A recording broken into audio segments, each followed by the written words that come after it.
Apostle Paul uthi mayikhuluma uthi noma ukuprofetha kuzosiza noma ngoba la kiwa khona ukuprofetha sikisidingo alibonga igama lenkosi nokushumayela kuzophela noma ungasibona nje siyashumayela wazi ukuthi kuzophela ingangafanele ukala umuntu ukholo lakhe ngokuthi ushumayela ngala kodwa ivangeli likaNkulunkulu la kiwa khona yini inkonzo ezobikhona sizokuthiwa kuzohlatshelelwa khona mhlaba ngcwele sebele yazi ukuthi kuzoqhubeka kuhlatshelelwa hey Jerusalem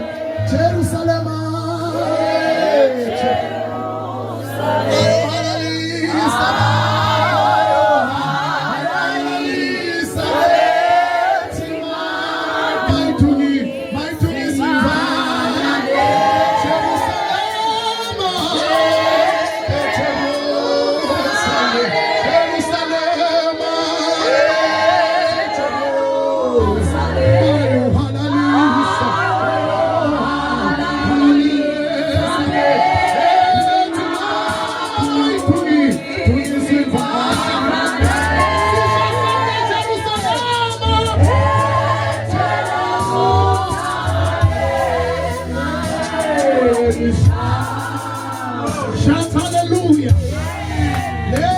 Inkonzo abantu abaphila bengabekwanga izandla bayisiyenziwe kahle. And le nkonzo sayibona kwincwadi yezenzo chapter 16 Apostle Paul noSila beboshiwe. Ngiyabingelela amalume ngegama lenkosi uJesu sipheni izandla ezinkulu. Umdelile wathi yeza. Ngegama likaJesu. Lithi iBhayibheli bathi sebevalelwe. Sesiyibonile ingelosi yehla ngenxa yomthandazo. Yakhulula uPeter eboshiwe. Kodwa mayisiyehla ngenxa yendumiso kwenzeka okuhlukile. Kubonakala kusamazaba isekelo zentilongo.